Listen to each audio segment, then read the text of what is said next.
Greetings, welcome to CITAM Church Online. This is the Anchored Man and my name is Precious Call. Over the last 3 weeks, we have witnessed a wave of protests as young men, the youthful population here in Kenya went out to the streets to protest against the controversial finance bill of 2024 which had been proposed.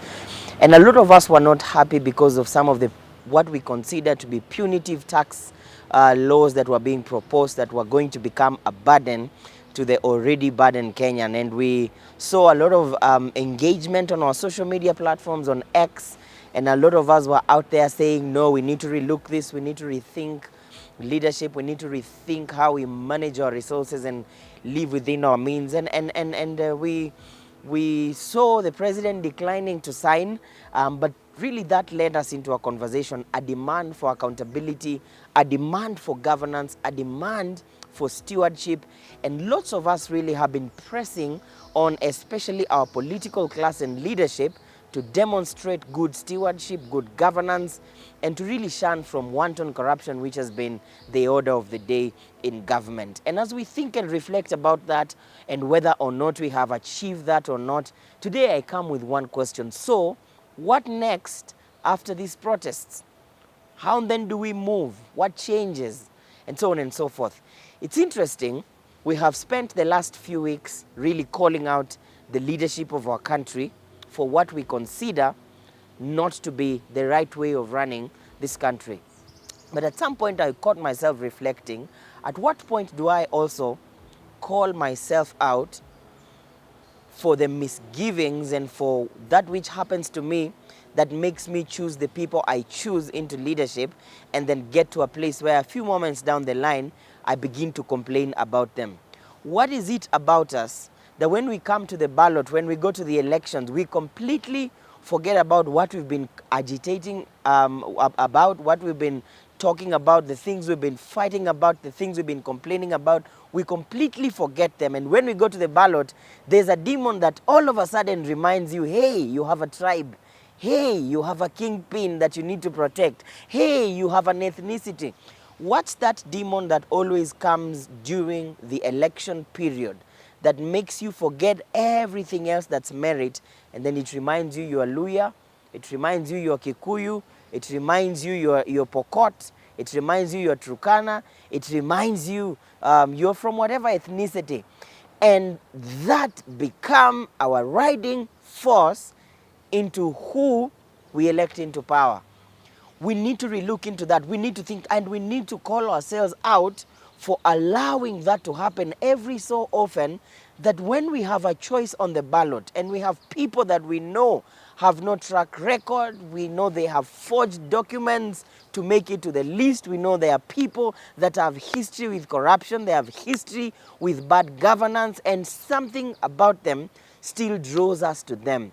That needs to be called out, because at the end of the day, none of those 300 and something members of parliament or even senators and governors, none of them led themselves into those spaces and offices they occupy. Some diligent Kenyans woke up as early as 5 a.m., lined up, and they placed their vote of confidence on those individuals. We must therefore sit down, have difficult conversation within ourselves and ask ourselves, how then do we change that, so that we begin to judge people by merit and not origin. We begin to judge people by value of what they are bringing on the table and not just what community they come from. And we have to celebrate this moment, because for once we have been united, not because of our ethnic divisions and tribes, but because we are championing for the right cause. We are all advocating for what is right. And so it's important for you and I to, number one, relook into how we elect leaders. When we have an opportunity, God willing, a few years from now, to go to the ballot, please, I plead with you, before we remember where we come from, let's first of all think about what we want, what we have experienced, and the people that we feel convicted are going to deliver that which is beneficial for our country. But also, secondly, we have demanded a lot of accountability. We've demanded a lot of integrity from our political class.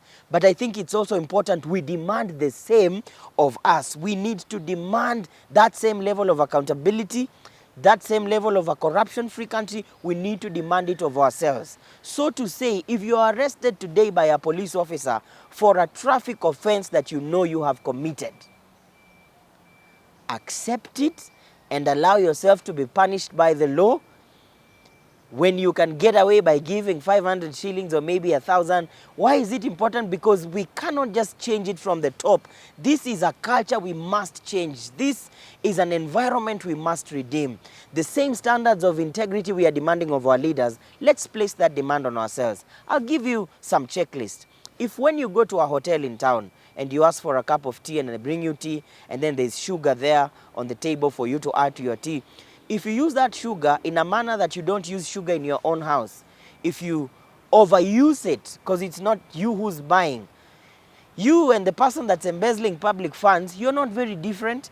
If when you go to public toilets, you use toilets and washrooms in a way that you know you don't use your washrooms at home, you use them in such a way that you don't even think about who will use them after you, you and the person that's misusing public office, you're the same.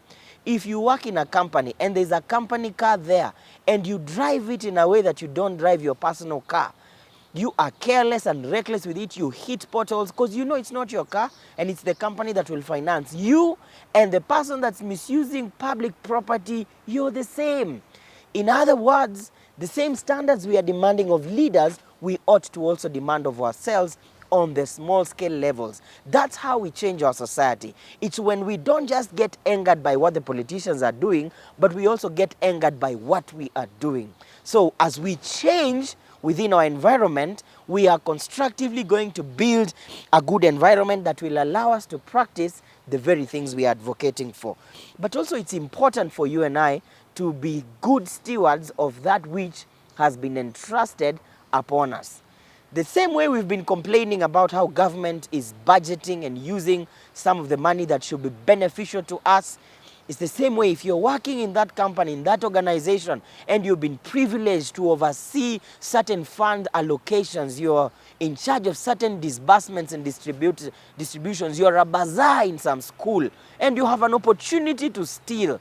We are demanding and asking of you to also be a good steward. It is hypocritical to come to social media and complain about that which you also are doing, only that yours is on a small scale. There is a responsibility upon you and I to collectively become that which we are demanding of other people. Let's not fall into the same traps that will make us the very people we are calling out today. Let's not fall into practices that will make us the very people we are dissatisfied against or about today. Let's make sure that we don't become them. Let's make sure we don't behave like them. And when you have the opportunity at a small scale, do it right. Do it right. We have a country to protect. Most of us are young, in our 20s and 19s and early 30s.